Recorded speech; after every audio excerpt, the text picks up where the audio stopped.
Di suatu pagi, di hari yang terakhir baginda Rasulullah sallallahu alaihi wasallam, dengan suara terbata-bata beliau memberikan khutbah yang singkat kepada keluarganya. Wahai umatku, kuwariskan dua perkara yang agung kepada kalian, yaitu Al-Quran dan sunnahku, juga Al-Quran dan keturunanku. Barang siapa yang mencintai sunnahku dan keturunanku, maka mereka telah mencintaiku, dan kelak orang-orang yang mencintaiku akan masuk ke dalam surga bersama denganku. Khutbah singkat ini diakhiri dengan Rasulullah sallallahu alaihi wasallam memandang dengan pandangan yang tenang terhadap mata sahabat-sahabatnya. Pada saat itu terlihat Abu Bakar Siddiq membalas pandangan itu dengan mata yang berkaca-kaca. Umar radhiyallahu an menahan nafas tangisnya dengan begitu kuat. Utsman radhiyallahu an menghela nafas sepanjang-panjangnya melihat Rasulullah sallallahu alaihi wasallam. Ali radhiyallahu an pun menundukkan kepala sedalam-dalamnya, isyarat bahwa waktu itu telah datang. Saat perpisahan sudah tiba dengan Rasulullah sallallahu alaihi wasallam. Rasulullah akan meninggalkan kita. Manusia termulia itu sudah hampir selesai tugasnya di dunia. Saat itu matahari kian meninggi, tapi pintu Rasulullah tetap tertutup. Sedangkan di dalamnya Rasulullah SAW sedang berbaring lemah dengan keningnya yang berkeringat dan membasahi pelepah kurma yang menjadi alas tidurnya. Tiba-tiba dari luar pintu terdengar seseorang yang mengucapkan salam. Assalamualaikum, bolehkah saya masuk? Lalu Fatimah membuka pintu seraya berkata, Waalaikumsalam, maafkanlah aku, ayahku sedang demam. Lantas Fatimah membalikkan badan dan menutup pintu.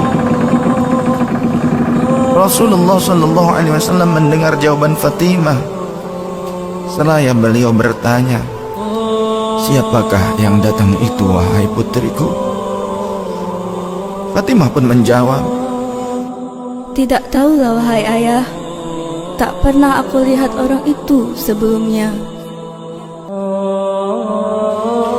Lalu Rasulullah sallallahu alaihi wasallam menatap putrinya itu dengan pandangan yang menggetarkan. Satu-satu bagian wajah mereka seolah hendak dikenang. Orang-orang yang berada di samping beliau dipandangnya dengan pandangan yang begitu tenang. Rasulullah pun berkata, ketahuilah wahai putriku, dia itulah yang memisahkan kenikmatan dunia. Dialah malakul maut. Dialah malakul maut. Maka Fatimah pun menahan ledakan tangisnya di depan ayahnya karena mengetahui ajal ayahnya sudah dekat. Lalu malaikat Israel dan Jibril datang menghampiri Rasulullah sallallahu alaihi wasallam. Akan tetapi Jibril tidak mau mendekat kepada Rasul. Jibril hanya menunggu di langit pertama. Lantas Rasulullah bertanya, wahai Jibril, jelaskan apa hakku di hadapan Allah Subhanahu wa ta'ala. Rasul berkata dengan penuh kelemahan. Lantas malaikat Jibril pun berkata, Ya Rasulullah, pintu-pintu langit telah terbuka. Para malaikat telah menanti kedatanganmu. Semua pintu surga telah terbuka lebar menanti kedatanganmu, wahai kekasihku. namun kata Jibril tidak membuat Rasulullah SAW. Kalimatnya tidak membuat tenangnya baginda Rasul. Mata Rasulullah pun masih penuh dengan kecemasan. Kemudian Jibril berkata, apakah engkau tidak senang mendengar kabar ini ya Rasulullah?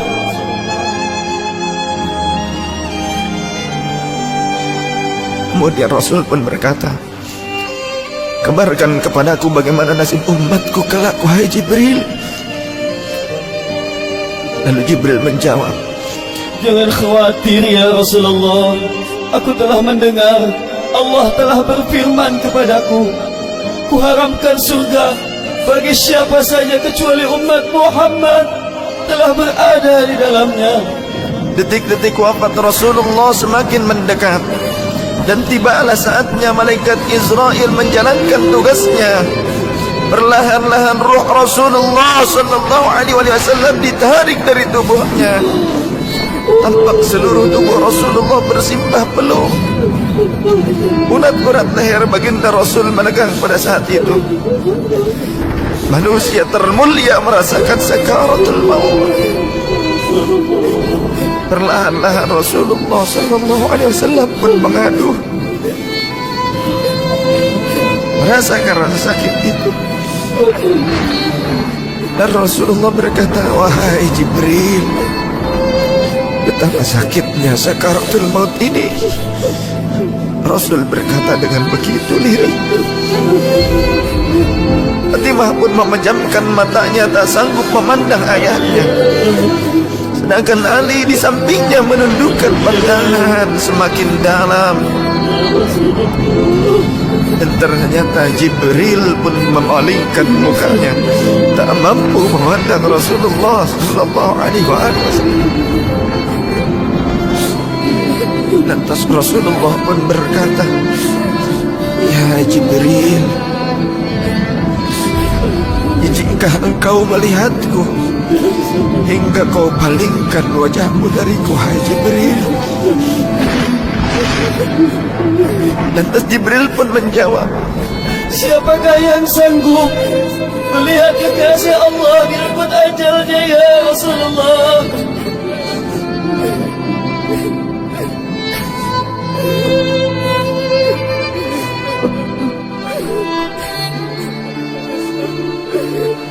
sesaat kemudian terdengar Rasulullah sallallahu alaihi wasallam membekik karena rasa sakit yang tak tertahankan lagi.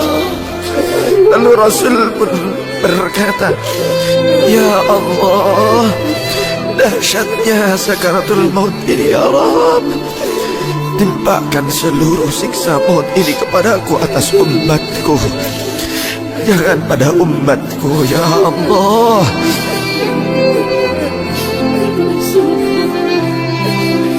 Rasulullah memperjuangkan kita. Badan Rasulullah mulai dingin dan lemah. Kaki dan dadanya sudah tidak bergerak lagi pada saat itu. Menegang seluruh urat-urat beliau. Bibirnya bergetar seakan hendak membisikkan sesuatu. Maka bergegaslah Ali radhiyallahu anhu mendekatkan telinganya ke bibir Rasulullah sallallahu alaihi wasallam. Lalu Rasulullah membisikkan, usikum bis-shalah, usikum bis-shalah, usikum bis-shalah, wa ma malakat aymanukum. Peliharalah sholat. Aku wasiatkan kepada kalian agar kalian menjaga sholat. Jagalah sholat oleh kalian, dan peliharalah orang-orang yang lemah di sekeliling kalian. Rasulullah masih mengingat kita. Di luar rumah saat itu terdengar tangisan dari para sahabat yang bersautan. Sahabat saling berpelukan. Fatimah radhiyallahu anha menutup wajahnya dengan tangannya, dan Ali pun kembali mendekatkan dirinya ke bibir Rasulullah sallallahu alaihi wasallam yang mulai kebiruan. Lantas Rasulullah berkata, ummati, ummati, ummati, kaifa li ummati. Umatku, umatku, umatku. Bagaimana keadaan umatku? Dalam Rasulullah masih bagikan kita umatnya. Rasul masih berkata, ummati, ummati, kaifali ummati. Rasul masih mengingat kita umatnya. Dan berakhirlah kehidupan insan yang mulia pada saat itu. Di saat lisannya masih mengingat kita, masih menyebut nama kita umatnya. Rasulullah sallallahu alaihi wasallam telah tutup usia pada saat itu. Mampukah kita meneladani Rasulullah sallallahu alaihi wasallam dan mencintainya? Ia yang mencintai kita hingga akhir hayatnya. Padahal kita adalah umatnya yang tidak pernah beliau temui. Ya Rasulullah, ya Rasulullah, ya Rasulullah.